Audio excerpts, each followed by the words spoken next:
News ಫಸ್ಟ್ಗೆ ಸ್ವಾಗತ. ಮುಖ್ಯಾಂಶಗಳು. ಅಖಿಲ ಭಾರತೀಯ ವಿದ್ಯಾರ್ಥಿ ಪರಿಷತ್ ಶಿರ್ಸಿ ಘಟಕದ ವತಿಯಿಂದ ಪ್ರತಿಭಟನೆ. ಯೋಗ ಮತ್ತು ಧ್ಯಾನ ತರಬೇತಿಯ ಉಚಿತ ಕಾರ್ಯಾಗಾರಕ್ಕೆ ಚಾಲನೆ. ಜ್ಞಾನ ವಿಕಾಸ ಕಾರ್ಯಕ್ರಮದ ಮೂಲಕ ಸರ್ಕಾರಿ ಇಲಾಖೆಗೆ ಭೇಟಿ. ಮತದಾರರ ಪಟ್ಟಿಯ ವಿಶೇಷ ಸಮಗ್ರ ಪರಿಷ್ಕರಣೆ, ಸಾರ್ವಜನಿಕರು ಸಹಕರಿಸಿ ಜಿಲ್ಲಾಧಿಕಾರಿ. ಅಕ್ರಮ ಸಾರಾಯಿ ಮತ್ತು ಗಾಂಜಾ ಮಾರಾಟ ಆಗ್ರಹಿಸಿ ಪ್ರತಿಭಟನೆ. ವಿದ್ಯುತ್ ಖಾಸಗೀಕರಣ ವಿರೋಧಿಸಿ ರೈತರಿಂದ ಪ್ರತಿಭಟನೆ. ಅಲ್ಪಸಂಖ್ಯಾತರ ಸೌಲಭ್ಯಗಳನ್ನು ಸಮರ್ಪಕವಾಗಿ ತಲುಪಿಸಿ ನಿಸಾರ್ ಅಹಮದ್. ತಾಲೂಕಿನಲ್ಲಿ ಒಂದೇ ಆಧಾರ್ ಕಾರ್ಡ್ ಸೇವಾ ಕೇಂದ್ರ ಇರುವುದರಿಂದ ಸಾರ್ವಜನಿಕರಿಗೆ ಸಮಸ್ಯೆ. ಅಲ್ಪಸಂಖ್ಯಾತರ ಸಮಗ್ರ ಅಭಿವೃದ್ಧಿಗೆ ಆಯೋಗಬದ್ಧ ನಿಸಾರ್ ಅಹಮದ್.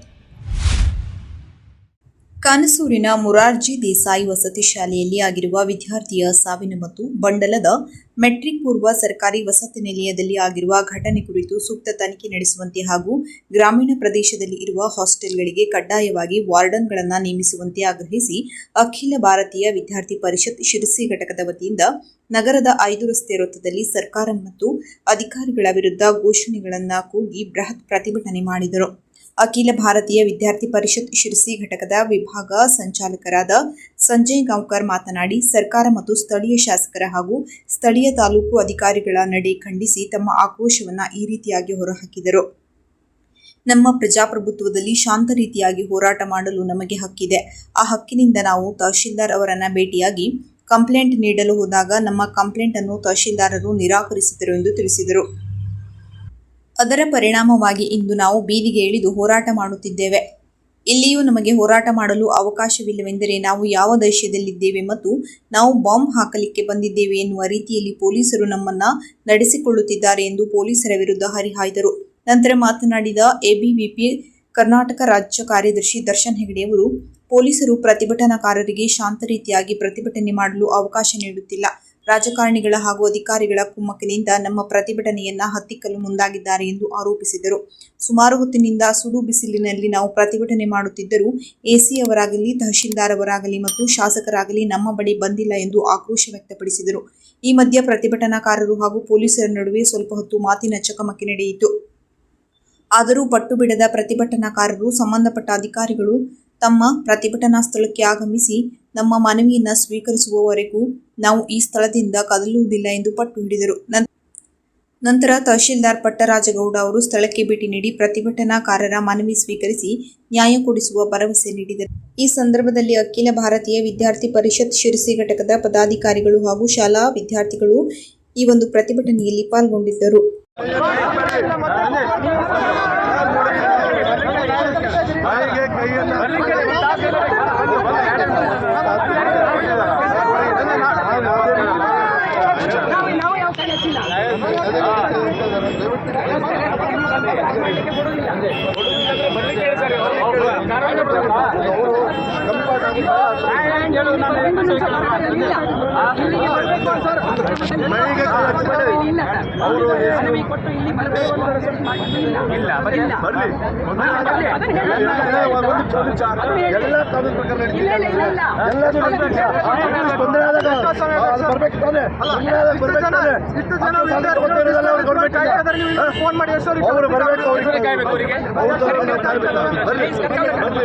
ನೋಡಿ ಆರಾಮ್ ಬರ್ತಾ ಪಾರ್ಕಿಂಗ್ ಮಾಡಿ ಬರ್ಬೇಕು. ಅವರು ನೋಡಿ ಅವ್ರ ಹಣೆ ಬರ ಯಾವ ರೀತಿ ಬಿಸಿಲಲ್ಲಿ ನೋಡಿ, ಬಿಸಿಲಲ್ಲಿ ಎಷ್ಟೊತ್ತಿನ ಮಾಡ್ತಾರೆ ಸರ್. ಇಲ್ಲೇ ಹೇಳ್ಕೊಂತಿದ್ರು ನಮ್ಗೆ ಅಡೆತಡೆಗಳು 108 ಜನ ಬಂದು ತಡೆಗಟ್ತಾರೆ. ಇವತ್ತು ಅವ್ನ ತಾಯಿ ಕಣ್ಣೀರು ಕಾಣ್ತಾ ಇಲ್ವ ಸರ್ಕಾರಕ್ಕೆ? ಏನ್ ಮಾಡ್ತಿದ್ದಾರೆ ಅಧಿಕಾರಿಗಳು? ಒಂದು ಸ್ಥಳಕ್ಕೆ ಬಂದು ಮನವಿ ತಗೊಳ್ಳಿಕ್ಕೆ ತಯಾರಿಲ್ಲ. ಇವತ್ತು ಏನ್ ನಡೀತಾ ಇದೆ ವ್ಯವಸ್ಥೆ? ಮಕ್ಳಿಗೆ ಬಂದವರಾಗಿ ನಮ್ಗೆ ಪರ್ಮಿಷನ್ ಕೊಡ್ತಲ್ಲ. ವಿದ್ಯಾರ್ಥಿಗಳ ತಾಯಿಯವರು ಬಂದಿದ್ದಾರೆ. 11 ವಿದ್ಯಾರ್ಥಿಗಳು ಕುತ್ಕೊಂಡಿದ್ದೇವೆ ನಾವು. ಎಲ್ಲಿ ಹೋಗಿದೆ ವ್ಯವಸ್ಥೆ? ಆ ಬಡ ವಿದ್ಯಾರ್ಥಿ ತಾಯಿ ಏನ್ ಮಾಡ್ಬೇಕು ಇವತ್ತು? ನಿನ್ನೆ ಬೆಳಗ್ಗೆಯಿಂದ ನಾವು ಹೋರಾಟ ಮಾಡ್ಬೇಕಂತ ಸರ್ಕಾರದಿಂದ ಒಂದು 5 ಲಕ್ಷ ಪರಿಹಾರ ಕೊಡ್ತಾರೆ ಬಿಟ್ರೆ ಅವ್ರು ನೋವನ್ನು ಕೇಳಲಿಕ್ಕೆ ಯಾರಿದ್ದಾರೆ ಇವತ್ತು? ಇವತ್ತೆಲ್ಲ ಕಾನೂನು ಭಂಗ ಆಗ್ತದೆ. ನಾವು ಹೋರಾಟ ಮಾಡ್ಲಿಕ್ಕೆ ಇಳಿದಾಗ ಪ್ರತಿಯೊಂದು ಕಾನೂನಿಗೆ ಅಡೆತಡೆ ಆಗ್ತದೆ. ಇಂಥದ್ದು ಹಾಸ್ಟೆಲ್ಗಳಲ್ಲಿ ಸಮಸ್ಯೆ ಇದ್ದಾಗ ಎಲ್ಲಿ ಹೋಗಿದ್ರು? ಒಂದೇ ಒಂದಿನ ಇಲ್ಲಿ ಶಾಸಕರಾಗಲಿ ಸಚಿವರಾಗಲಿ ವಿದ್ಯಾರ್ಥಿ ನಾಯಕರನ್ನು ಕರೆದು ಮೀಟಿಂಗ್ ಮಾಡಿದಾರ? ಏನು ಮಾಡಿದ್ದಾರೆ ಇವರು? ಹಾಸ್ಟೆಲ್ಗಳಲ್ಲಿ ಸಮಸ್ಯೆ ಆಗ್ತಾ ಇದೆ ಅಂತೇಳಿ ಹಾಸ್ಟೆಲಿಗೆ ಅಖಿಲ ಭಾರತೀಯ ವಿದ್ಯಾರ್ಥಿ ಪರಿಷತ್ನ ಕಾರ್ಯಕರ್ತರು ಹೋಗ್ಬೇಕಾದ್ರೆ ಇವರು ಒಳಗಡೆ ಹೋಗ್ಲಿ ಪರ್ಮಿಷನ್ ತೊಗೊಬರ್ರಿ, AC ತೊಗೊಬರ್ರಿ, DC ತೊಗೊಬರ್ರಿ. ಯಾಕೆ ಇವರಿಗೂ ಹೋಗ್ಲಿಕ್ಕಾಗಲ್ಲ? ಹೋಗಿ ನೋಡ್ತಾ ಇದ್ದವರಿಗೂ ಇವ್ರು ತೊಂದರೆಗಳನ್ನು ಮಾಡ್ತಾರೆ. ಯಾಕೆ ಈ ರೀತಿ ಆಗ್ತಾ ಇದೆ ಇವತ್ತು? ಬೇರೆ ಎಲ್ಲ ಸಿಟಿಗಳಲ್ಲಿ ಬರ್ತಾರೆ ಅಧಿಕಾರಿಗಳು, ವಿದ್ಯಾರ್ಥಿಗಳು ಹೋರಾಟ ಮಾಡ್ತಾರೆ ಅಂದ್ರೆ ಕಮಿಷನರ್ ಬರ್ತಾರೆ, AC ಅವ್ರು ಬರ್ತಾರೆ, DC ಅವ್ರು ಬರ್ತಾರೆ. ಶಿರ್ಸಿಯಲ್ಲಿ ಯಾಕೆ ಬರೋದಿಲ್ಲ? AC ಅವ್ರು ಅಂದ್ರೆ AC ಅವ್ರ ಒಳಗಡೆ ಕೂತ್ಕೊಳ್ಬೇಕು ಅಂತಿದ್ಯಾ? ಅಧಿಕಾರಿಗಳು AC ರೂಮ್ನಲ್ಲಿ ಕಂಫರ್ಟ್ ಆಗಿದ್ದಾರೆ, ಅದಕ್ಕಾಗಿ ಇವತ್ತು ಈ ರೀತಿ ಘಟನೆಗಳು ನಡೀತಾವೆ. ಹೋರಾಟ ಮಾಡ್ಲಿಕ್ಕೆ ಬರ್ತೀವಿ ಅಂತಂದ್ರೆ ಎಲ್ಲ ಬಾಂಬ್ ಹಾಕ್ಲಿಕ್ಕೆ ಬರೋರಂಗೆ ಎಲ್ಲ ಬಂದು ನಮಗೆ ತಡೀತಾರೆ. ಕೈ ವಿದ್ಯಾರ್ಥಿಗಳನ್ನು ಕುಳಿಸ್ಕೊಂಡು ಅವ್ರ ಮೇಲೆ ಮಾಡ್ತಾ ಇದ್ದೀವಿ. ಅವರನ್ನ ಕ್ರೈಮಿಗೆ ತರುವಂಥ ಕೆಲಸಗಳು ನಡೀತಿದೆ ಇವತ್ತು. ಅವರನ್ನು ಕಾನೂನು ಕ್ರಮಕ್ಕೆ ಒಳಗೆ ಮಾಡಿ ಅವರನ್ನ ಇವತ್ತು ಒಂದು ದಾರಿಗೆ ತಂದು ಅವರನ್ನ ಕ್ರೈಮಿಗೆ ಒಯ್ಯುವಂಥ ಕೆಲಸಗಳು ನಡೀತಾ ಇವೆ. ಯಾಕಾಗಿ ಹೋರಾಟ ಮಾಡ್ತೀವಿ? ಒಬ್ಬರಿಗೆ ತೊಂದರೆ ಕೊಟ್ಟಿದ್ದೀವ? ಪರಿಹಾರ ಕೊಡೋರು ಯಾರು? ಯಾರು ಕೊಡ್ತಾ ಇದ್ದಾರೆ ಇವತ್ತು ಪರಿಹಾರ? ಅವ್ರು ನೋವನ್ನು ಕೇಳೋರು ಯಾರು? AC ಅವ್ರಿಗೆ ಇಲ್ಲಿಂದ ಇಲ್ಲಿ ಬರ್ಲಿಕ್ಕೆ ಆಗೋದಿಲ್ಲ. ಎಷ್ಟಿದೆ? ಒಂದು 200 ಮೀಟ್ರ್ ಒಳಗಡೆ ಇದೆ. ಆಯ್ತಪ್ಪ, AC ಅವ್ರು ಇಲ್ಲ, ಅವ್ರ ಪ್ರತಿನಿಧಿ ಯಾರಾದರೂ ಬರಬೇಕಲ್ಲ. ಸಂಬಂಧಪಟ್ಟ ಅಧಿಕಾರಿಗಳು ಎಲ್ಲೋಗಿದ್ದಾರೆ ಇವತ್ತು? ಯಾಕೆ ಪಬ್ಲಿಕ್ಕಿಗೆ ತೊಂದರೆ ಆಗ್ತಾ ಇದೆ ಅಂತ ಹೇಳಿ ನಾವು ಕಾನೂನು ಉಲ್ಲಂಘನೆ ಮಾಡ್ತಾ ಇದ್ದೀವಿ, ಇದೆಲ್ಲ ಗೊತ್ತಾಗ್ತದೆ. ಇವತ್ತು ವಿದ್ಯಾರ್ಥಿ ಶಕ್ತಿ ದೇಶ ಶಕ್ತಿ ಅಂತಾರೆ, ಆದರೆ ಯಾರು ಕೂಡ ಒಬ್ಬರೇ ಒಬ್ಬರು ಶಾಸಕರಾಗಲಿ ಸಚಿವರಾಗಲಿ ವಿದ್ಯಾರ್ಥಿ ನಾಯಕರು ಕರೆದಿಲ್ಲ.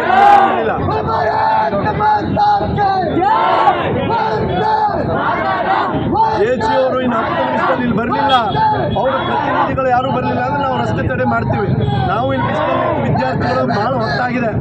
ಈಗಾಗಲೇ ನಮ್ಮ ಏನು ಒಂದು ಸಮಯದ ಕೂಡ ಮೀರೋಗಿದೆ. ಇವತ್ತು ನೋಡಿ ಈ ರೀತಿ ಇಲ್ಲಿನ ನಗರದ KHB ಕಾಲೋನಿಯ ಸಮರ್ಥ ಟ್ರಸ್ಟ್ನ ಕಾರ್ಯಾಲಯದಲ್ಲಿ ಸಮರ್ಥ ಟ್ರಸ್ಟ್ ಶಿರಸಿ ಆರೋಗ್ಯ ಹಂದರ ಮತ್ತು ಆರೋಗ್ಯ ಭಾರತಿ ಸಹಯೋಗದಲ್ಲಿ 1 ವಾರದ ಯೋಗ ಮತ್ತು ಧ್ಯಾನ ತರಬೇತಿಯ ಉಚಿತ ಕಾರ್ಯಾಗಾರಕ್ಕೆ ಆಯುರ್ವೇದ ವೈದ್ಯೆ ಡಾಕ್ಟರ್ ಗೀತಾ ಹೆಗ್ಡೆ ಅವರು ಚಾಲನೆ ನೀಡಿದರು. ಕಾರ್ಯಕ್ರಮಕ್ಕೆ ಚಾಲನೆ ನೀಡಿ ಮಾತನಾಡಿದ ಡಾಕ್ಟರ್ ಗೀತಾ ಹೆಗ್ಡೆ ಅವರು ಯೋಗದ ಪ್ರಕಾರಗಳ ಕುರಿತು ವಿವರ ತಿಳಿಸುತ್ತಾ, ಯೋಗವು ನಮ್ಮ ದಿನನಿತ್ಯದ ಜೀವನದಲ್ಲಿ ಅತ್ಯಂತ ಬಹಳ ಮುಖ್ಯ. ನಾವು ಪ್ರತಿದಿನ ಯೋಗ ಮಾಡುವುದರಿಂದ ಆಗುವ ಪ್ರಯೋಜನಗಳೇನು ಮತ್ತು ಅವುಗಳನ್ನು ನಿರಂತರವಾಗಿ ಮಾಡುವುದರಿಂದ ಮನಸ್ಸು ಮತ್ತು ದೈಹಿಕ ಆರೋಗ್ಯವನ್ನು ಕಾಪಾಡುತ್ತದೆ. ಸ್ವಸ್ಥಸ್ಯ ಸ್ವಾಸ್ಥ್ಯ ರಕ್ಷಣಂ ಎಂದು ತಿಳಿಸಿದರು.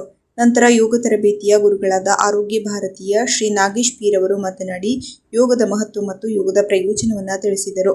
ಸಮರ್ಥ ಟ್ರಸ್ಟ್ ಅಧ್ಯಕ್ಷೆ ಶ್ರೀಮತಿ ಪ್ರತಿಭಾ ನಾಯ್ಕರವರು ನಮಗೆ ಆರೋಗ್ಯವೇ ಭಾಗ್ಯ ಎಂದು ಹೇಳುತ್ತಾ ಮಹಿಳೆಯರಿಗೆ ನಮ್ಮ ಆರೋಗ್ಯದ ಕಾಳಜಿಯನ್ನು ವಹಿಸಲು ಯೋಗ ಮತ್ತು ಧ್ಯಾನವನ್ನು ಪ್ರತಿದಿನ ಮಾಡುವುದರಿಂದ ಮಾನಸಿಕವಾಗಿ ದೈಹಿಕವಾಗಿ ಸಬಲರಾಗಬಹುದು ಎಂದರು. ಈ ಟ್ರಸ್ಟ್ನ ಕಾರ್ಯದರ್ಶಿ ಶ್ರೀಮತಿ ಮಾಲತಿ ನಾಯ್ಕ್ ಕಾರ್ಯಕ್ರಮ ನಿರೂಪಣೆ ಮಾಡಿ ನಿರ್ವಹಿಸಿದರು. ಕಲ್ಪನಾ ಶಾನ್ಬಾಗ್, ಲಕ್ಷ್ಮಿ ಮತ್ತು ಸಾವಿತ್ರಿಯವರು ಪ್ರಾರ್ಥನಾ ಗೀತೆಯನ್ನು ಹಾಡಿದರು. ಈ ಸಂದರ್ಭದಲ್ಲಿ ಹಲವಾರು ಮಹಿಳೆಯರು ಉಪಸ್ಥಿತರಿದ್ದರು. ಶಿರಸಿ ತಾಲೂಕಿನ ದೊಡ್ಡಹಳ್ಳಿ ಗ್ರಾಮದ ಜ್ಞಾನಶ್ರೀ ಹಾಗೂ ವೀರಾಂಜನೇಯ ಜ್ಞಾನ ವಿಕಾಸ ಕೇಂದ್ರದ ಸದಸ್ಯರಿಗೆ ಶ್ರೀ ಕ್ಷೇತ್ರ ಧರ್ಮಸ್ಥಳ ಗ್ರಾಮಾಭಿವೃದ್ಧಿ ಯೋಜನೆಯ ಮಹಿಳಾ ಜ್ಞಾನ ವಿಕಾಸ ಕಾರ್ಯಕ್ರಮದಲ್ಲಿ ಸ್ಥಳೀಯ ಸರ್ಕಾರಿ ಇಲಾಖೆ ಮಾದರಿ ಜ್ಞಾನ ವಿಕಾಸ ಕೇಂದ್ರಗಳ ಭೇಟಿಯ ಅಧ್ಯಯನ ಪ್ರವಾಸ ಕಾರ್ಯಕ್ರಮ ಹಮ್ಮಿಕೊಳ್ಳಲಾಯಿತು. ಶಿರಸಿಯ ಹೊಸ ಮಾರುಕಟ್ಟೆ ಪೊಲೀಸ್ ಠಾಣೆ, ಅಗ್ನಿಶಾಮಕ ಠಾಣೆ, ಮಹಿಳಾ ಸಾಂತ್ವನ ಕೇಂದ್ರ, ಮಾದರಿ ಜ್ಞಾನ ವಿಕಾಸ ಕೇಂದ್ರ ಸಭೆ ಭೇಟಿ ಮಾಡಿ ಅಲ್ಲಿನ ಅಧಿಕಾರಿಗಳಿಂದ ಇಲಾಖೆಯ ಕುರಿತು ಸಂಪೂರ್ಣ ಮಾಹಿತಿ ಪಡೆದುಕೊಂಡರು. ಈ ಸಂದರ್ಭದಲ್ಲಿ ಶಿರಸಿ ಹೊಸ ಮಾರುಕಟ್ಟೆ ಠಾಣೆಯ PSI ಬಸವರಾಜ್ ಕನಶೆಟ್ಟಿ, ಅಗ್ನಿಶಾಮಕ ಠಾಣೆಯ ಅಧಿಕಾರಿಗಳು, ಜ್ಞಾನ ವಿಕಾಸ ಸಮನ್ವಯಾಧಿಕಾರಿ ಮಲ್ಲಿಕಾ, ಸೇವಾ ಪ್ರತಿನಿಧಿ ಸುನಂದ, ಕೇಂದ್ರದ ಸದಸ್ಯರು ಉಪಸ್ಥಿತರಿದ್ದರು. ಭಾರತ ಚುನಾವಣಾ ಆಯೋಗದ ನಿರ್ದೇಶನದಂತೆ ಜಿಲ್ಲೆಯಲ್ಲಿ ಮತದಾರರ ಪಟ್ಟಿ ವಿಶೇಷ ಸಮಗ್ರ ಪರಿಷ್ಕರಣೆ ಪ್ರಕ್ರಿಯೆಯು ಜೂನ್ 20ರಿಂದ ನಡೆಯಲಿದ್ದು, ಜೂನ್ 30ರಿಂದ ಜುಲೈ 29ರವರೆಗೆ ಮತಗಟ್ಟೆ ಅಧಿಕಾರಿಗಳು ಮನೆ ಮನೆಗೆ ಭೇಟಿ ನೀಡಿ ಮತದಾರರಿಗೆ ಫ್ರೀ ಫಿಲ್ಡ್ ಎನ್ಯುಮರೇಷನ್ ಫಾರ್ಮ್ಗಳನ್ನು ನೀಡಲಿದ್ದು, ನಿಗದಿತ ಅವಧಿಯಲ್ಲಿ ಈ ಕಾರ್ಯವನ್ನು ಪೂರ್ಣಗೊಳಿಸಲು ಸಾರ್ವಜನಿಕರು ಅಗತ್ಯ ಸಹಕಾರವನ್ನು ನೀಡುವಂತೆ ಜಿಲ್ಲಾ ಚುನಾವಣಾಧಿಕಾರಿ ಮತ್ತು ಜಿಲ್ಲಾಧಿಕಾರಿ ಕೆ. ಲಕ್ಷ್ಮೀಪ್ರಿಯಾ ತಿಳಿಸಿದರು. ಅವರು ಮಂಗಳವಾರ ಜಿಲ್ಲಾಧಿಕಾರಿ ಕಚೇರಿ ಸಭಾಂಗಣದಲ್ಲಿ ನಡೆದ ಪತ್ರಿಕಾಗೋಷ್ಠಿಯಲ್ಲಿ ಮಾತನಾಡಿದರು. ಮತಗಟ್ಟೆ ಅಧಿಕಾರಿಗಳು ಫ್ರೀ ಫಿಲ್ಡ್ ಎನ್ಯುಮರೇಷನ್ ಫಾರ್ಮ್ಗಳನ್ನು ನೀಡಲು 1 ಬಾರಿ ಮತ್ತು ಭರ್ತಿ ಮಾಡಿದ ಅರ್ಜಿಗಳನ್ನು ಸಂಗ್ರಹಿಸಲು 3 ಬಾರಿ ಮನೆಗೆ ಭೇಟಿ ನೀಡಲಿದ್ದು, BLOಗಳು ತಮ್ಮ ಮನೆಗೆ ಬಂದಾಗ ಫಾರ್ಮ್ಗಳನ್ನು ಭರ್ತಿ ಮಾಡಿ ಅವರಿಗೆ ಮರಳಿ ನೀಡುವುದು ಅಗತ್ಯ ಕಡ್ಡಾಯವಾಗಿದೆ. ಫಾರಂ ಮರಳಿ ನೀಡದಿದ್ದರೆ ಕರಡು ಮತದಾರರ ಪಟ್ಟಿಯಲ್ಲಿ ಹೆಸರು ಸೇರ್ಪಡೆಯಾಗುವುದಿಲ್ಲ. 2 ಫಾರ್ಮ್ಗಳಲ್ಲಿ ಒಂದನ್ನು BLOಗೆ ನೀಡಿ ಮತ್ತೊಂದನ್ನು ಸಾರ್ವಜನಿಕರು ತಮ್ಮ ರೆಫರೆನ್ಸ್ಗಾಗಿ ಇಟ್ಟುಕೊಳ್ಳಬಹುದು. ಫ್ರೀ ಫೀಲ್ಡ್ ಅರ್ಜಿಯಲ್ಲಿ ಮತದಾರರ ಹೆಸರು, ಎಪಿಕ್ ಸಂಖ್ಯೆ, ವಿಳಾಸ, ಭಾಗದ ಸಂಖ್ಯೆ, ಕ್ರಮ ಸಂಖ್ಯೆ ಹಾಗೂ ಪ್ರಸ್ತುತ ಚಾಲ್ತಿಯಲ್ಲಿರುವ ಫೋಟೋ ಮುದ್ರಿತವಾಗಿದ್ದು, ಈ 2 ಲ್ಯಾಮಿನೇಷನ್ ಪ್ರತಿಗಳಿಗೆ ಬಿಎಲ್ಒ ಮತ್ತು ಮತದಾರರು ಅಥವಾ ಅವರ ಕುಟುಂಬದ ಸದಸ್ಯರು ಕಡ್ಡಾಯವಾಗಿ ಸಹಿ ಮಾಡಬೇಕಾಗುತ್ತದೆ ಹಾಗೂ ತಮ್ಮ ಇತ್ತೀಚಿನ ಕಲರ್ ಭಾವಚಿತ್ರವನ್ನು ನೀಡಬೇಕು. ಎನ್ಯುಮರೇಷನ್ ಫಾರಂ ಜೊತೆಯಲ್ಲಿ ಯಾವುದೇ ದಾಖಲೆಗಳನ್ನು ನೀಡುವ ಅಗತ್ಯವಿಲ್ಲ ಎಂದರು. ಶಿರಸಿ ಸಿದ್ದಾಪುರ ತಾಲೂಕಿನ ಹಳ್ಳಿಗಳಲ್ಲಿ ಅಕ್ರಮ ಸಾರಾಯಿ ಮತ್ತು ಗಾಂಜಾ ಮಾರಾಟ ಹಾಗೂ ಅದರ ಸೇವನೆ ಅತ್ಯಂತ ರಾಜಾರೋಷವಾಗಿ ಯಾರ ಭಯವಿಲ್ಲದೆ ನಡೆಯುತ್ತಿರುವುದು ಅತ್ಯಂತ ಖೇದಕರ ಸಂಗತಿ ಎಂದು ಅನಂತಮೂರ್ತಿ ಹೆಗಡೆ ಚಾರಿಟೇಬಲ್ ಟ್ರಸ್ಟ್ನ ಅಧ್ಯಕ್ಷ ಅನಂತಮೂರ್ತಿ ಹೆಗಡೆ ಕಳವಳ ವ್ಯಕ್ತಪಡಿಸಿ, ಇನ್ನೊಂದು ತಿಂಗಳಲ್ಲಿ ಇವುಗಳನ್ನು ತಡೆಯದಿದ್ದರೆ ಉಗ್ರವಾದ ಹೋರಾಟ ಮಾಡಲಾಗುವುದು ಎಂದು ಎಚ್ಚರಿಸಿದರು. ಅವರು ಮಂಗಳವಾರ ಅಕ್ರಮ ಸಾರಾಯಿ ಮತ್ತು ಅಕ್ರಮ ಗಾಂಜಾ ಮಾರಾಟವನ್ನು ವಿರೋಧಿಸಿ ಮತ್ತು ಅವುಗಳ ಚಟುವಟಿಕೆ ತಡೆಯುವಂತೆ ಆಗ್ರಹಿಸಿ ಅನಂತಮೂರ್ತಿ ಹೆಗಡೆ ಚಾರಿಟೇಬಲ್ ಟ್ರಸ್ಟ್ ಮತ್ತು ನಗರದ ಅನೇಕ ಸಂಘ ಸಂಸ್ಥೆಗಳ ವತಿಯಿಂದ ನಗರದ ಎಸಿ ಕಚೇರಿ ಎದುರು ಪ್ರತಿಭಟನೆ ಹಮ್ಮಿಕೊಳ್ಳಲಾಗಿತ್ತು. ಈ ಪ್ರತಿಭಟನೆಯಲ್ಲಿ ಭಾಗಿಯಾಗಿ ಮಾತನಾಡಿದ ಅವರು, ಬ್ರಹ್ಮರ್ಷಿ ನಾರಾಯಣ ಗುರುಗಳ ಸ್ಮರಿಸಿ, ಸಾರಾಯಿ ವಿಷ, ಅದನ್ನು ಮಾಡಬೇಡ, ಕುಡಿಯಬೇಡ ಎಂದು ಬ್ರಹ್ಮರ್ಷಿ ನಾರಾಯಣ ಗುರುಗಳು ಹೇಳಿದ್ದಾರೆ ಎಂದು ಅವರು ಪ್ರೇರಣೆ ಮಾತನ್ನು ಹೇಳಿದರು.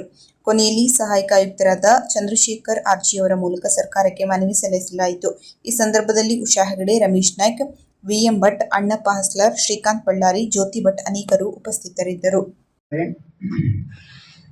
ಹೆಂಡ ವಿಷ, ಹೆಂಡವನ್ನ ಮಾಡಬೇಡ, ಹೆಂಡವನ್ನ ಕುಡಿಯಬೇಡ, ಹೆಂಡವನ್ನ ಮಾರಬೇಡ, ಮಾಡಬೇಡ, ಮಾರಬೇಡ, ಕುಡಿಯಬೇಡ. ಇದು ಬ್ರಹ್ಮರ್ಷಿ ನಾರಾಯಣ ಗುರುಗಳ ಪ್ರಮುಖವಾದಂತಹ ಪ್ರತಿಪಾದನೆಯಾಗಿತ್ತು. ಆ ಒಂದು ಕಾಲದಲ್ಲೂ ಕೂಡ ಇದೇ ರೀತಿಯಲ್ಲಿ ಹಳ್ಳಿಗಳು ಕೂಡ ಜನಗಳು ಸರಾಯನ್ನ ತಯಾರು ಮಾಡುವಂಥದ್ದು, ಕುಡಿಯುವಂತಹ ಕೆಲಸವನ್ನು ಮಾಡ್ತಾ ಇದ್ರು ಅಂತ ಹೇಳಿ ಇತಿಹಾಸ ಹೇಳುತ್ತೆ. ಆ ಸಂದರ್ಭದಲ್ಲಿ ಗುರುಗಳು ಅವರೆಲ್ಲರಿಗೂ ಕೂಡ ಕಡ್ಡಾಯವಾಗಿ ಬೈದು ಬುದ್ಧಿಯನ್ನು ಹೇಳಿ ಅವರನ್ನ ಕುಡಿತದಿಂದ ವಿಮುಖರಾಗಿ ಮಾಡಿ ಹೊಸ ಜೀವನವನ್ನು ಕೊಟ್ಟಿದ್ರು ಅಂತ ಹೇಳಿ. ಇವತ್ತಿನ ಏನಾಗಿದೆ ಅಂತಂದ್ರೆ, ಯಾವುದೇ ಊರಿಗೆ ಹೋಗಿ ಹೆಂಡ ಹೆಂಡ ಹೆಂಡ, ಹೇರೂರು, ಹೆಗ್ಗರ್ಣಿ, ಹುಲೇಕಲ್ಲು, ಈ ಜಡ್ಡಿಗದ್ದೆ, ಎಲ್ಲೋಗಿ ಹಲವಾರು ಚಿಕ್ಕ ಚಿಕ್ಕ ಅಂಗಡಿಗಳಲ್ಲೂ ಕೂಡ ಹೆಂಡ ಮಾಡ್ತಾ ಇದ್ದಾರೆ. ನೋಡಿದ್ರೆ ಕೊಳಗಿ ಬಿಸಿ ಎಲ್ಲ ಬದಿಗೂ ಆ ಊರು ಈ ಊರು ಅಂತಲ್ಲ, 4 ಜನ ಸೇರೋ ಜಾಗದಲ್ಲಿ ಒಂದು ಸಂಜೆ ಕಡೆಗೆ ಒಂದು 4 ಜನ ನಿಂತ್ಕೊಂಡಿದ್ದಾರೆ ಅಂತಂದ್ರೆ ನಾವು ಅನುಮಾನ ದೃಷ್ಟಿಯಿಂದ ನೋಡುವಂಥ ಪರಿಸ್ಥಿತಿ ಬಂದಿದೆ. ಇಲ್ಲೇನಿದೆ ಅಂತ ಹೇಳಿ ಎಲ್ಲ ಕಡೆಯೂ ಕೂಡ ಹೆಂಡ. ಆ ಹೆಂಡವನ್ನ ಕುಡಿಯುವಂಥದ್ದು, ಈಗ ಮೊದಲನೇದಾಗಿ ಹೆಂಡವನ್ನ ಕುಡಿಯುವಂಥದ್ದು ತಪ್ಪು, ತಮಗೆಲ್ಲ ಗೊತ್ತಿದ್ದಂಥ ವಿಚಾರ. ಈಗ ಪಾಪ ರೈತರು ಕೂಲಿಕಾರ ಏನಾಗುತ್ತೆ ಅಂದ್ರೆ ಇಡೀ ದಿವಸ ಮೈಕೈ ನೋವಾಗಿರ್ತದೆ. ಹೌದಾ? ಆ ಮೈಕೈ ನೋವಿಗೆ ಆ ನೋವು ಶಮನಕ್ಕಾಗಿ ಒಂಚೂರು ಕುಡಿಯೋಣ ಅಂತ ಹೋಗ್ತಾರೆ. ಅದೇ ಹಳ್ಳಿಗಳ ಕಡೆ ಅದರ ಅವಕಾಶ ಇಲ್ಲ ಅಂತಂದ್ರೆ ಏನಾಗ್ತಿತ್ತು ಅಂತಂದ್ರೆ, ಅದು ಅವ್ರಿಗೆ ಸಿಗ್ತಿರ್ಲಿಲ್ಲ. ಎಲ್ಲ ವಾರಕ್ಕೊಂದ್ಸಲನೋ ತೆಗೆದುಕೊಳ್ಳುವಂಥದ್ರಿಂದ ಅದು ಕಡಿಮೆ ಆಗ್ತಿತ್ತು. ಈಗ ದಿನ ಅಲ್ಲೇ ಸಿಗ್ತಾ ಇದೆ. ಇದು ಒಂದು ವಿಧಾನ. ಆದರೆ ಇನ್ನೊಂದು ಕೆಲವರು ಜನ ಕೇಳೋರಿದ್ದಾರೆ, ಅಲ್ರಿ ನಾವು ಹೆಗ್ಗಣ್ಣಿಂದನೋ ಹೇರೂರಿಂದನೋ ಅಥವಾ ಜಡ್ಡಿಗದ್ದೆಯಿಂದನೋ ಸಿರ್ಸಿ ಬರಬೇಕು ಅಂತಂದರೆ ನಮಗೆ 100-150 ರೂಪಾಯಿ ಪೆಟ್ರೋಲ್ ಬೇಕು, ನೀವು ಕೊಡ್ತೀರನ್ರಿ? ನಾವು ಇಲ್ಲೇ ಸಿಕ್ಕಿದೆ, ಇಲ್ಲೇ ಕೊಡ್ಕೋತೇವೆ, ನಿಮಗೇನು ತೊಂದರೆ ಅಂತ ಕೇಳ್ತಾರೆ. ಕೇಳೋರು ಇದ್ದಾರೆ. ಅದು ಉತ್ತರವನ್ನು ಕೊಡ್ತೇನೆ ನಾನು. ನೋಡಿ ಏನಾಗಿದೆ ಅಂತಂದರೆ, ಹೆಂಡವನ್ನು ಕುಡಿಬೇಕು ಅಂತೇಳಿ ವಿಷ ಕುಡಿತೀರಾ? ವಿಷ ಕುಡಿಯೋಕ್ಕೆ ಸಾಧ್ಯ ಇದೆಯಾ? ನಿಮಗೆ ನಾನು ಈ ಜನಗಳಿಗೆ, ನಮ್ಮ ಸಿದ್ದಾಪುರ ಜನಗಳಿಗೆ ನೇರವಾಗಿ ಹೇಳ್ತಾ ಇದ್ದೇನೆ, ನಿಮಗೆ ಹೆಂಡ ಅಂತೇಳಿ ವಿಷ ಕುಡಿಸ್ತಾ ಇದ್ದಾರೆ. ಹೆಂಡ ಅಂತೇಳಿ ವಿಷ ಕುಡಿಸ್ತಾ ಇದ್ದಾರೆ. ಯಾಕೆ ಅಂತಂದರೆ, ಈ ನಿಮಗೆ ಹಳ್ಳಿಗಳ ಕಡೆ ಕೊಡ್ತಾ ಇರುವಂಥದ್ದು, ಇಲ್ಲಿ ಬಾರಿ ತೆಗೆದುಕೊಂಡು ಕೊಡ್ತಾ ಇರುವಂಥದ್ದು ಅದು ಕಮರಿಪೇಟೆ ಹೆಂಡ. ನಮಗೆ ಖಚಿತವಾದಂತಹ ವರ್ತಮಾನ ಇದೆ. ಅದನ್ನ ಕುಡಿದವರೇ ನನಗೆ ಹೇಳಿದ್ದಾರೆ, ಇಲ್ಲಿ ಹಳ್ಳಿಗಳ ಕಡೆ ಅದು ಕುಡಿದ್ರೆ ಎದೆಯೆಲ್ಲ ಸುಡ್ತದೆ, ನಮ್ಗೆ ತ್ರಾಸ ಆಗ್ತದೆ. ಒಂದು 6 ತಿಂಗಳ ಕುಡಿದ್ರೆ ನಮ್ಮ ಕೈ ಹಿಂಗೆ ಶೇಕ್ ಆಗ್ಲಿಕ್ಕೆ ಶುರು ಆಗ್ತದೆ. ಹಿಂಗೆ ಕೈ ಹಿಂಗೆ ನೆಟ್ಟಿಗೆ ಇಟ್ಕೊಳ್ಳಿಕ್ಕೆ ಆಗಲ್ಲ, ಶೇಕ್ ಆಗ್ತದೆ, ಮೈಯೆಲ್ಲ ಬೆವರ್ತದೆ. ಆಮೇಲೆ ಬೆಳಗ್ಗೆ ಕುಡ್ದಿಲ್ಲ ಅಂತ ಕೆಲಸ ಮಾಡ್ಲಿಕ್ಕೆ ಆಗೋದಿಲ್ಲ. ಇದಕ್ಕೇನು ಹೇಳ್ತೀರಿ? ಈಗ ನಾನು ಹೆಂಡವನ್ನು ಮಾರೋರಿಗೆ ಕೇಳ್ತೇನೆ, ಈ ಹೆಂಡವನ್ನು ಮಾರುವಂಥವ್ರೆ ಪಾಕಿಸ್ತಾನದಿಂದ ಬಂದವರಲ್ಲ, ಅಥವಾ ಬೇರೆ ಬಾಂಗ್ಲಾದೇಶದಿಂದ ಬಂದವರಲ್ಲ, ಅಥವಾ ಮತ್ಯಾವ ದೇಶ, ಅವರು ಇಲ್ಲಿಯವರೇ, ನಮ್ಮವರೇ, ಅವರು ಭಾರತೀಯರೇ, ನಮ್ಮವರೇ. ಆದರೂ ಕೂಡ ಅವರು ಹೆಂಡವನ್ನು ಮಾಡ್ತಾ ಇದ್ದಾರೆ. ಯಾಕೆ ಅಂದರೆ ದುಡ್ಡಿನ ಆಸೆಗೆ. ನಾನು ದಯವಿಟ್ಟು ಎಲ್ಲರೂ ಕೇಳ್ತೇನೆ, ಯಾರು ಹೆಂಡ ಮಾರೋರಿದ್ದಾರೋ ಅವ್ರದ್ದು ಕೇಳ್ತೇನೆ. ನೋಡಿ, ಈ ರೀತಿ ಹೆಂಡವನ್ನ ಮಾರ್ತಾ ನೀವು ದುಡ್ಡು ಮಾಡಿ ಮಜಾ ಮಾಡ್ತಾ ಇದ್ದೀರಲ್ಲ, ಒಬ್ಬ ತಾಯಿ ತಂದೆ ವಯಸ್ಸಾದವರು ಮಕ್ಕಳನ್ನ ಯಾಕೆ ಸಾಕ್ತಾರೆ? ಮುಂದೆ ಕೊನೆ ಕಾಲದ ಒಂದು ಆಸರೆಯಾಗಿ ಹೆಂಗಸೇ ಸಾಕ್ತಾರೆ, ಹೌದಾ? ಅವ್ರ ಮುಂದ್ಗಡೆ ಆ ಮಗ ಹೆಂಡ ಕುಡ್ಕೊಂಡು ಬಿದ್ಕೊಂಡಿದ್ರೆ, ಅವ್ರ ಕುಟುಂಬ ಹಾಳಾದ್ರೆ ಅವ್ರು ಎಷ್ಟು ದುಃಖವನ್ನು ಪಡ್ಬೋದು? ಆ ನೋವನ್ನು ನೀವು ಅರ್ಥ ಮಾಡಿಕೊಳ್ಳೋಕೆ ಸಾಧ್ಯ ಇದೆಯಾ ಅಂತ ಕೇಳಿಕ್ಕೆ ಇಚ್ಛೆ ಪಡ್ತೇನೆ. ಒಂದು. ಆಮೇಲೆ ಒಬ್ಬ ತಾಯಿ ಮದುವೆಯಾಗಿ ಬಂದಿರ್ತಾಳೆ, ಒಂದಿಬ್ಬರು ಮಕ್ಕಳಾಗಿರ್ತಾರೆ. ಆ ಗಂಡ ಸಂಪಾದನೆ ಮಾಡ್ಕೊಂಡು ಮನೆಗೆ ದುಡ್ಡು ತಗೊಬಂದ್ರೆ ಅವ್ರ ಜೀವನ ಆಗ್ತದೆ, ಹೌದಾ?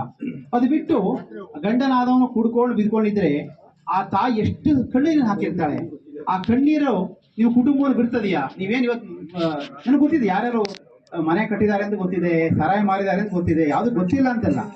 ನೀವು ಈ ರೀತಿಯ ಕೆಲಸಗಳನ್ನು ಮಾಡಿ ಮನೆ ಕಟ್ಟಿದ್ದೀರಿ. ವಿದ್ಯುತ್ ಖಾಸಗೀಕರಣ ವಿರೋಧಿಸಿ ಟಾಟಾ ಪವರ್ ಕಂಪನಿಗೆ ಖಾಸಗೀಕರಣ ಮಾಡಲು ಹೊರಟಿರುವುದನ್ನು ವಿರೋಧಿಸಿ ಕರ್ನಾಟಕ ರಾಜ್ಯ ರೈತ ಸಂಘ ಹಾಗೂ ಹಸಿರು ಸೇನೆ ವತಿಯಿಂದ ಸರ್ಕಾರದ ಎಸಿ ಕಚೇರಿ ಮುಂಭಾಗ ಈ ಕಾಯ್ದೆಯನ್ನ ಕೈಬಿಡುವಂತೆ ಆಗ್ರಹಿಸಿ ಎಸಿಯವರ ಮೂಲಕ ಸರ್ಕಾರಕ್ಕೆ ಮನವಿ ಸಲ್ಲಿಸಿದರು. ಕರ್ನಾಟಕ ರಾಜ್ಯ ರೈತ ಸಂಘ ಹಾಗೂ ಹಸಿರು ಸೇನೆ ರಾಜ್ಯ ಕಾರ್ಯದರ್ಶಿ ರಾಘವೇಂದ್ರ ಕಿರವತ್ತಿ ಮಾತನಾಡಿ, ಈಗಾಗಲೇ ಟಾಟಾ ಪವರ್ ಕಂಪನಿಯು ರಾಜ್ಯದ ಸಮಾನಾಂತರ ವಿದ್ಯುತ್ ವಾತಾವರಣ ಪರವಾನಗಿ ಪಡೆಯಲು ಕರ್ನಾಟಕ ವಿದ್ಯುತ್ ಶಕ್ತಿ ನಿಯಂತ್ರಣ ಆಯೋಗದ ಮುಂದೆ ಅರ್ಜಿ ಸಲ್ಲಿಸಿರುವ ವಿಷಯ ತಿಳಿದುಬಂದಿದೆ. ಈ ಮೂಲಕ ಸರ್ಕಾರವು ವಿದ್ಯುತ್ ಖಾಸಗೀಕರಣಕ್ಕೆ ಕೈಜೋಡಿಸಿದಂತೆ ಕಾಣುತ್ತಿದೆ. ಒಂದು ವೇಳೆ ಟಾಟಾ ಪವರ್ ಕಂಪನಿಗೆ ಸರ್ಕಾರವು ಸರ್ಕಾರಿ ಸ್ವಾಮ್ಯದ ವಿದ್ಯುತ್ ಕಂಪನಿಗಳನ್ನು ವರ್ಗಾಯಿಸಲು ಮುಂದಾದರೆ ನಾವು ಸರ್ಕಾರದ ವಿರುದ್ಧ ಉಗ್ರ ಹೋರಾಟ ಮಾಡಲು ಸಿದ್ಧರಿದ್ದೇವೆ ಎಂದು ಹೇಳಿದರು. ತಕ್ಷಣವೇ ಈ ನಿರ್ಧಾರ ಕೈಬಿಡಬೇಕು ಮತ್ತು ಇದಕ್ಕೆ ಸಂಬಂಧಿಸಿದ ಎಲ್ಲ ದಾಖಲೆಗಳನ್ನು ಕನ್ನಡದಲ್ಲಿ ನೀಡಬೇಕು ಎಂದು ಆಗ್ರಹಪಡಿಸಿದರು. ನಂತರ ಮಾತನಾಡಿದ ಕರ್ನಾಟಕ ರಾಜ್ಯ ರೈತ ಸಂಘ ಹಾಗೂ ಹಸಿರು ಸೇನೆ ಉತ್ತರ ಕನ್ನಡ ಜಿಲ್ಲಾಧ್ಯಕ್ಷ ಸತೀಶ್ ನಾಯ್ಕ್ ಅವರು, ಒಂದು ವೇಳೆ ಟಾಟಾ ಪವರ್ ಕಂಪನಿಗೆ ಸಮಾನಾಂತರ ವಿದ್ಯುತ್ ವಾತಾವರಣ ಪರವಾನಗಿ ನೀಡಿದಲ್ಲಿ ರಾಜ್ಯಾದ್ಯಂತ ಪ್ರತಿಭಟನೆ ಮಾಡುವುದಲ್ಲದೆ ಹಳ್ಳಿಗಳಲ್ಲಿ ರಾಜ್ಯ ರಾಷ್ಟ್ರೀಯ ಹೆದ್ದಾರಿ ರಸ್ತೆಗಳನ್ನು ತಡೆದು ರೈತ ಚಳುವಳಿ ನಡೆಸಲಾಗುವುದು ಎಂದು ಸರ್ಕಾರಕ್ಕೆ ಎಚ್ಚರಿಕೆ ನೀಡಿದರು. ಈ ಸಂದರ್ಭದಲ್ಲಿ ಕರ್ನಾಟಕ ರಾಜ್ಯ ರೈತ ಸಂಘದ ಹಾಗೂ ಹಸಿರು ಸೇನೆ ಪದಾಧಿಕಾರಿಗಳು, ರೈತ ಮುಖಂಡರು ಹಾಗೂ ಸಾರ್ವಜನಿಕರು ಉಪಸ್ಥಿತರಿದ್ದರು. ಅಲ್ಪಸಂಖ್ಯಾತರ ಅಭಿವೃದ್ಧಿಗಾಗಿ ವಿವಿಧ ಇಲಾಖೆಗಳಲ್ಲಿರುವ ಕಾರ್ಯಕ್ರಮಗಳ ಸಂಪೂರ್ಣ ಪ್ರಯೋಜನವನ್ನು ಅಲ್ಪಸಂಖ್ಯಾತ ಸಮುದಾಯದ ಜನತೆಗೆ ಸಮರ್ಪಕವಾಗಿ ತಲುಪಿಸುವಂತೆ ಕರ್ನಾಟಕ ರಾಜ್ಯ ಅಲ್ಪಸಂಖ್ಯಾತರ ಆಯೋಗದ ಅಧ್ಯಕ್ಷ ಯು ನಿಸಾರ್ ಅಹಮದ್ ಹೇಳಿದರು. ಅವರು ಮಂಗಳವಾರ ಜಿಲ್ಲಾಧಿಕಾರಿ ಸಭಾಂಗಣದಲ್ಲಿ ನಡೆದ ಪ್ರಧಾನಮಂತ್ರಿಗಳ ಹೊಸ 15 ಅಂಶಗಳ ಕಾರ್ಯಕ್ರಮದ ಅನುಷ್ಠಾನದ ಪ್ರಗತಿ ಪರಿಶೀಲನಾ ಸಭೆಯ ಅಧ್ಯಕ್ಷತೆ ವಹಿಸಿ ಮಾತನಾಡಿದರು. ಜಿಲ್ಲೆಯಲ್ಲಿನ ಅಲ್ಪಸಂಖ್ಯಾತ ಸಮುದಾಯಗಳಾದ ಎಲ್ಲಾ ವಿದ್ಯಾರ್ಥಿಗಳು ಕಡ್ಡಾಯ ಶಿಕ್ಷಣ ಪಡೆಯುವ ಕುರಿತಂತೆ ಮತ್ತು ಶಾಲೆಯಿಂದ ಹೊರಗುಳಿಯದಂತೆ ಮಹಿಳಾ ಮತ್ತು ಮಕ್ಕಳ ಅಭಿವೃದ್ಧಿ ಇಲಾಖೆ ಮತ್ತು ಶಿಕ್ಷಣ ಇಲಾಖೆ ಅಧಿಕಾರಿಗಳು ನಿರಂತರವಾಗಿ ಪರಿಶೀಲನೆ ನಡೆಸಬೇಕು. ಯಾವುದೇ ಮಗು ಶಿಕ್ಷಣದಿಂದ ವಂಚಿತರಾಗದಂತೆ ಎಚ್ಚರ ವಹಿಸಬೇಕು. ಅಲ್ಪಸಂಖ್ಯಾತ ಶಾಲೆಗಳಲ್ಲಿ ಶಿಕ್ಷಕರ ಕೊರತೆಯಾಗದಂತೆ ನೋಡಿಕೊಳ್ಳಬೇಕು. ಶಾಲೆಗಳಲ್ಲಿ ಶೌಚಾಲಯ, ಕುಡಿಯುವ ನೀರಿನ ಸೌಲಭ್ಯ ಸೇರಿದಂತೆ ಅಗತ್ಯ ಮೂಲ ಸೌಕರ್ಯ ಒದಗಿಸಬೇಕು.